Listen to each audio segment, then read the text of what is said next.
सहज ही अपनी ओर हम चले वतन की ओर।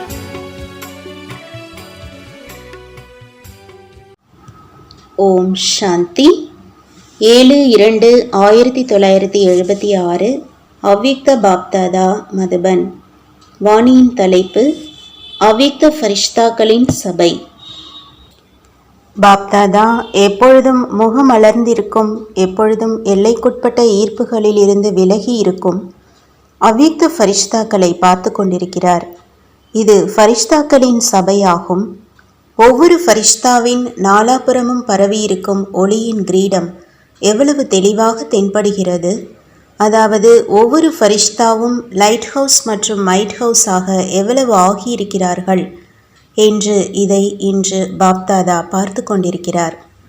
எப்படி எதிர்காலத்து சொர்க்க உலகத்தில் அனைவருமே தேவதைகள் என்று அழைக்கப்படுகிறார்கள், அதேபோல் தற்சமயம் சங்கம யுகத்தில் ஃபரிஷ்தாக்களுக்கு சமமாக அனைவரும் ஆகிறார்கள். ஆனால் வரிசை கிரமமாக ஆகிறார்கள். எப்படி அங்கே சொர்க்கத்தில் ஒவ்வொருவரும் தன்னுடைய நிலைக்கேற்றபடி சதோபிரதானமாக இருக்கிறார்களோ, அதேபோல் இங்கேயும் ஒவ்வொரு முயற்சி செய்பவரும் ஃபரிஷ்தா நிலையை அவசியம் பிராப்தி செய்கிறார்.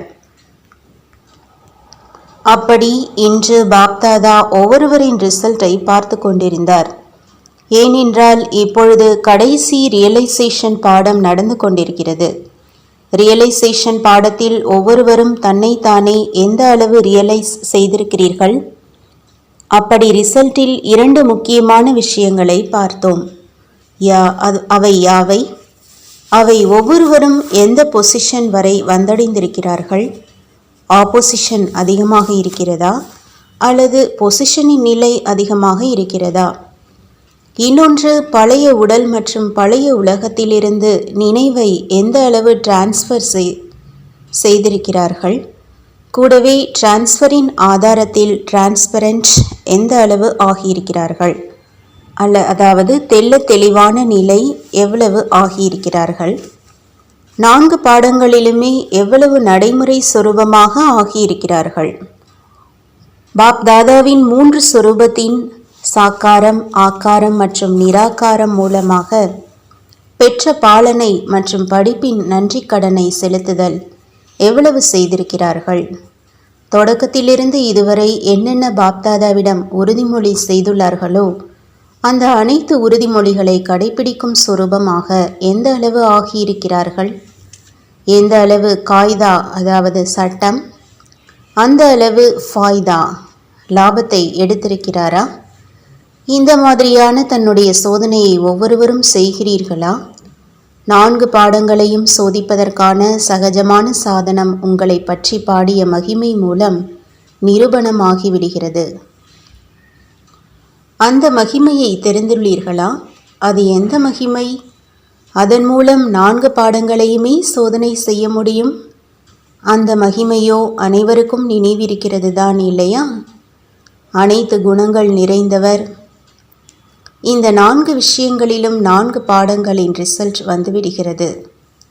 அதாவது சர்வகுண சம்பன்னம், சோலாகலா சம்பூர்ணம், சம்பூர்ண நிர்விகாரி, மரியாதா புருஷோத்தம், அஹிம்சா பரமோதரம். இந்த 4 விஷயங்களிலும் 4 பாடங்களின் ரிசல்ட் வந்துவிடுகிறது.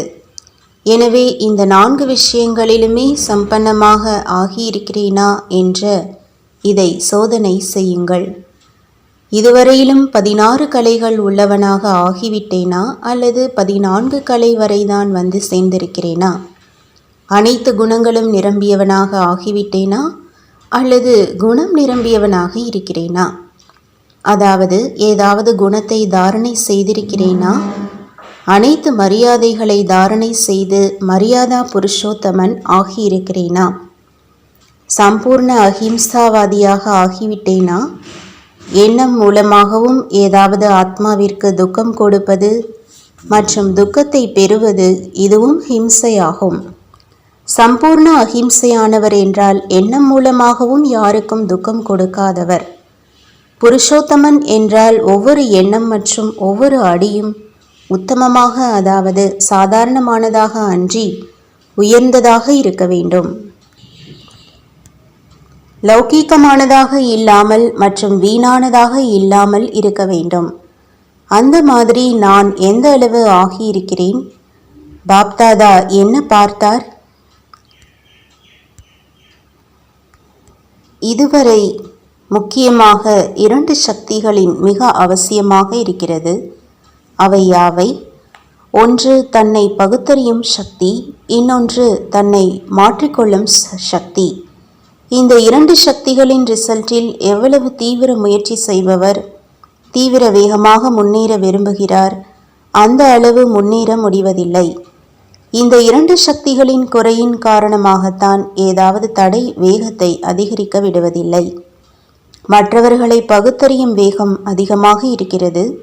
மற்றவர்கள் பரிவர்த்தனை ஆக வேண்டும் என்ற எண்ணமும் தீவிரமாக இருக்கிறது. இதில் முதலில் நீங்கள் என்ற பாடம் உறுதியாக இருக்கிறது. எங்கு முதலில் நான் என்று இருக்க வேண்டுமோ அங்கு முதலில் நீங்கள் என்றிருக்கிறது. மற்றும் எங்கு முதலில் நீங்கள் என்று இருக்க வேண்டுமோ அங்கு முதலில் நான் என்று இருக்கிறது. ஒவ்வொருவருக்கும் வரதானத்தில் கிடைத்திருக்கும் 3வது கண் மூலமாக பாப்தாதா என்ன காரியம் கொடுத்திருக்கிறாரோ அந்த காரியத்தில் ஈடுபடுவதில்லை. 3வது கண்ணை ஆத்மாக்களை பார்ப்பதற்காக, ஆன்மீக உலகை பார்ப்பதற்காக மற்றும் புது உலகை பார்ப்பதற்காக கொடுத்திருக்கிறார். அதற்கு பதிலாக உடலை பார்ப்பது, பௌதீக உலகை பார்ப்பது என்ற இதைத்தான் யதார்த்தமாக காரியத்தில் ஈடுபடுத்த தெரியாது என்று கூறுவது. எனவே இப்பொழுது நேரத்தின் வேகத்தை தெரிந்து கொண்டு பரிவர்த்தனை சக்தியை தனக்காக ஈடுபடுத்துங்கள். நேரத்தின் பரிவர்த்தனையை பார்க்காதீர்கள், ஆனால் தன்னுடைய பரிவர்த்தனையை பாருங்கள். நேரத்தின் பரிவர்த்தனையின் காத்தலில் அநேகர் இருக்கிறார்கள். தன்னுடைய பரிவர்த்தனைக்காக குறைவாக யோசிக்கிறார்கள். ஆனால் நேரத்தின் மாற்றத்திற்காக இது ஆக வேண்டும் என்று யோசிக்கிறீர்கள். நீங்கள் படைப்பவர் ஆவீர்கள் மற்றும் நேரம் உங்களுடைய படைப்பாகும். படைப்பவர் என்றால் தன்னுடைய மாற்றம் மூலம் படைப்பின், அதாவது நேரத்தின் மாற்றம் ஏற்பட வேண்டும். பரிவர்த்தனையின் ஆதாரமானவர் சுயம் நீங்கள் ஆவீர்கள். நேரத்தின் முடிவு, அதாவது இந்த பழைய உலகத்தின் மாற்றத்தின் கடிகாரம் நீங்கள் ஆவீர்கள். முழு உலகின் ஆத்மாக்களுக்கு எப்பொழுது இந்த கடிகாரங்கள் முடிவின் நேரத்தை காண்பிக்கும் என்று உங்கள் மேல் பார்வை இருக்கிறது. உங்கள் கடிகாரத்தில் எத்தனை மணி ஆகிறது என்று உங்களுக்கு தெரியுமா? நீங்கள் நேரத்தை சொல்பவர்களா அல்லது கேட்பவர்களா? காத்திருக்கிறீர்களா என்ன? நேரத்தை காண்பிப்பவர்களுக்கு நேரத்திற்காக ஏதாவது குழப்பம் இல்லையே? குழப்பம் இருக்கிறதா அல்லது ஆடாத அசையாத நிலையா? என்னவாகும்? எப்பொழுது ஆகும்? ஆகுமா அல்லது ஆகாதா? நாடகப்படி அவ்வப்பொழுது அசைக்கக்கூடிய பரீட்சைகள் வந்து கொண்டே இருக்கும், மேலும் வரவும் செய்யும். மரத்தை ஆட்டுகிறீர்கள்தான் இல்லையா? அப்படி நிச்சயம் என்ற வேரை, அதாவது அஸ்திவாரத்தை அசைக்கும் சோதனைகளும் வரும். அப்பொழுது பரீட்சை எழுதுவதற்கு தயாராக இருக்கிறீர்களா அல்லது பலகீனமானவர்களாக இருக்கிறீர்களா?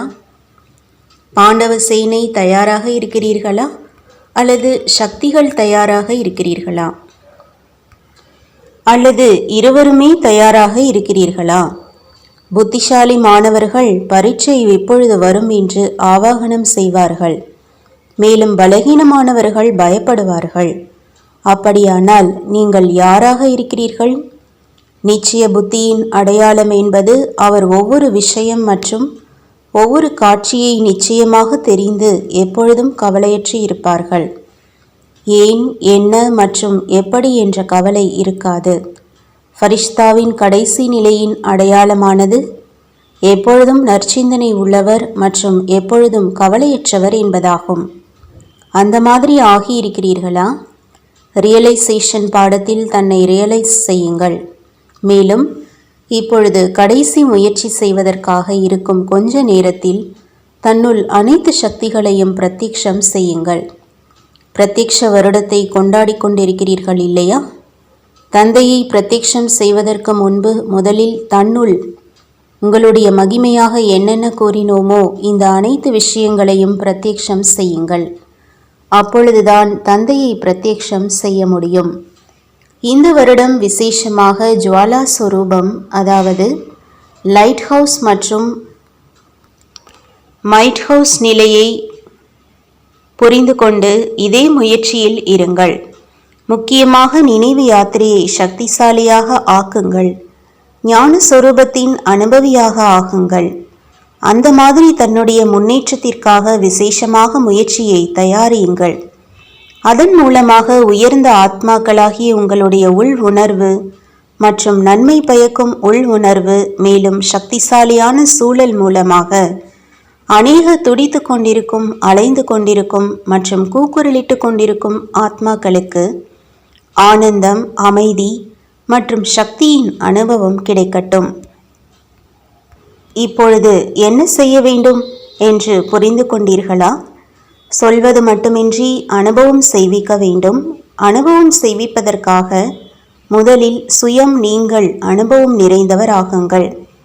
தன்னை மாற்றம் செய்து உலகத்தை கண்டிப்பாக மாற்ற வேண்டும் என்ற விசேஷமான எண்ணத்தை இந்த வருடத்திற்காக எடுங்கள். புரிந்ததா? திடமான எண்ணத்தின் ரிசல்ட்டாக எப்பொழுதும் வெற்றிதான் இருக்கும். நல்லது.